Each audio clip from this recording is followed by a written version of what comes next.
छत्रवीर संभाजी महाराज, क्रांतीसूर्य ज्योतिबा फुले, संविधानकार डॉक्टर बाबासाहेब आंबेडकर या महापुरुषांना अभिवादन करून मंचावर उपस्थित मान्यवर, तज्ञ परीक्षक, शिक्षक, स्पर्धक, मित्रमैत्रिणी व विद्यार्थी बंधू भगिनींनो, आज या जिल्हास्तरीय वादविवाद स्पर्धेचा विषय म्हणजेच खरंच भारताची वाटचाल महासत्तेकडे होत आहे का, तर यावर मी माझे ठामपणे मत मांडते की नाही.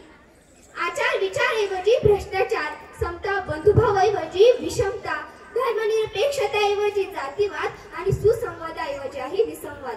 मित्रांनो, देश स्वातंत्र्य होऊन 75 वर्षांपेक्षा जास्त काळ लोटला आणि आपल्या महान भारताची वाटचाल मी आत्ताच तुमच्या समोर सादर केलेल्या ओळीतून दिसून येते.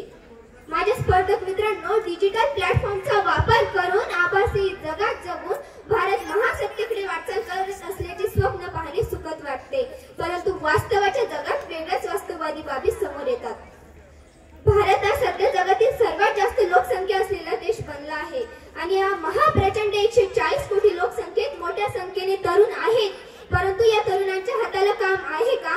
2-4 तरुणांना काम मिळाला की 200 बेरोजगारांनी त्या 2-4 तरुणांची वाजत गाजत मिरवणूक काढली म्हणजे सर्व तरुणांना रोजगार मिळाला असा त्याचा अर्थ होतो का? आणि रोजगार सुद्धा कसा मिळेल? आज सगळीकडे पाहिले तर भ्रष्टाचार फोफवला आहे.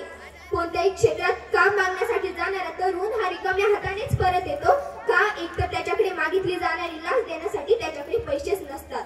या कारणाने देशाचं भवितव्य असणारी युवा पिढी खचत चालली आहे. यातूनच मग तरुण अनेक मार्गाला लागतात.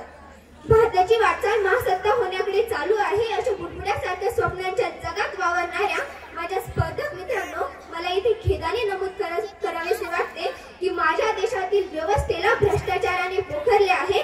माझ्या देशातील तरुणाईला मोबाईलने जखडले आहे. ही भीषण वास्तव आपल्या सर्वांना नाकारता येणार नाही.